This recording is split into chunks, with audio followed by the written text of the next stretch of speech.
Nah, kemudian kita memasukin yang ke-11 yaitu papan kang tanpa kiblat. Ini menerangkan bahwa tentang perjalanan memasukin alam sejati tadi, pencapaian untuk memasukin keadaan yang tidak dapat diterangkan bagaimana keberadaan itu dan di mana orientasinya. Bagaikan papan yang tiada utara, selatan, barat, timur, dan atas maupun bawah. Jadi seperti jiwa yang melayang-layang dalam keheningan. Itu juga merupakan satu pencapaian dari meditasi kita. Nah, akhirnya pada huruf yang ke-12, do, dhuwur wekasane endek wiwitane, itu adalah mengartikan bahwa semua tingkatan luhuring batin ya, itu menjadi satu sempurna itu tidak dapat seketika. Mesti diperoleh langkah setapak dari bawah. Demikian pula dalam hal ilmu kasampurnaan ini, dalam mencapai tataran marifat, ya, tidaklah dapat langsung meloncat. Jadi untuk mengetahui dan memahami makna hurip tadi, maka haruslah dicapai pengertiannya jika kita sudah runtut sampai mengerti aksara ngo, aksara terakhir. Masuk ke huruf yang ke-13. Jo, jumbuhing kawula lan Gusti. Bersatunya roh suci dan cahaya Tuhan. Ya. Bersatunya titah dan yang menitahkannya. Untuk mencapai kesempurnaan hidup itu tentu diupayakan laku ibadah, yaitu berbuat baik dalam segala sikap dan perbuatan. Ibadah yang bersifat mendekatkan dan mendekati sifat-sifat Gusti Allah, yang salah satunya adalah welas asihnya. Welas asihnya yang tak terbatas. Maka jika ada kata ingsun yang jumeneng pribadi, artinya kita sudah bisa menjaga busana-busana kemanusiaan. Apa itu busana-busana kemanusiaan? Itu adalah ketidakduniawian. Roh suci akan meniti melalui sukmo sejati bersatu dengan yang Gusti. Jadi seperti filosofi yang sering kita dengar, matahari yang merupakan satu analogi Tuhan yang Maha Esa, kemudian bejana atau tempat-tempat beribu wadah yang diberi air, maka pada saat siang hari ada pantulan sinar matahari yang kecil. Bentuk matahari kecil itulah yang sebenarnya roh suci, dan roh suci ini bisa meniti menuju ke matahari yang aslinya. Nah, itu dengan ibadah.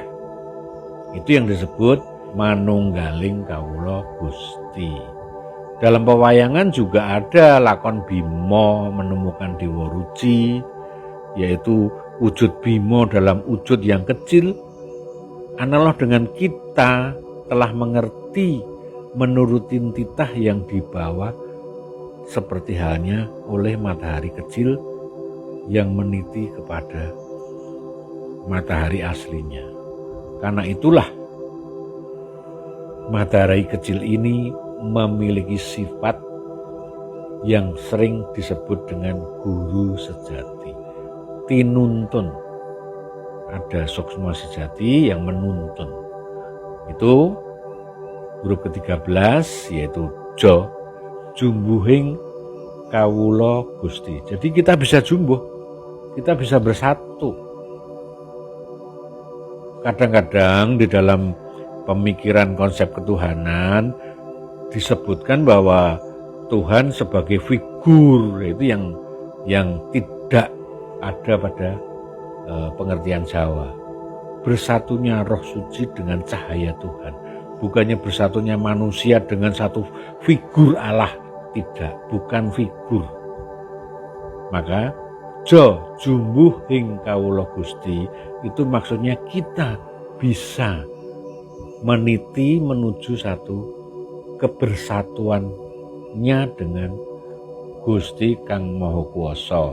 Kemudian kata yang ke-14, aksara yang ke-14, ya yen rumangsa tanpa karsa. Artinya kalau kita tuh merasakan itu sudah tanpa kehendak lagi, hanya dengan rela nerimo sumarah pasrah kepada Gusti Allah yang semuanya kita tanpa pamrih ya. Yang ke-15 itu adalah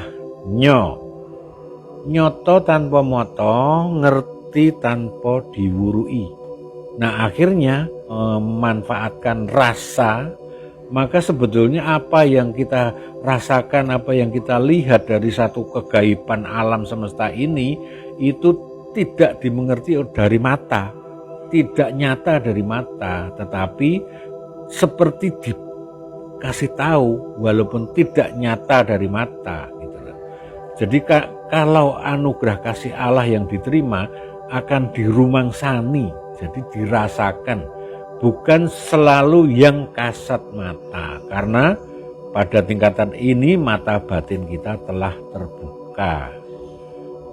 Karena mencapai ilmu kasampurnan itu terekam di dalam sanubari yang kemudian ditangkap oleh akal, maka jadilah rasa rumangsa.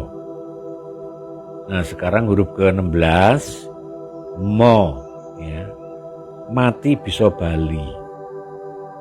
Nah roh yang sifatnya kekal itu tidak pernah mati, akan tetapi kembali ke alam sejati. Di dalam agama sering disebut kerajaan Allah ya, atau alam yang tiada awal dan tiada akhir. Namun apabila selama hidupnya tidak sesuai dengan karsa Allah, karsonya Allah, kemudian juga melupakan sinyal-sinyal tuntunan yang ditangkap oleh guru sejati, maka susah untuk bisa kita melakukan ngeracut busananing manungso. Jadi tidaklah dapat langsung kembali ke alam sejati karena kita masih gondeli, masih tidak rela.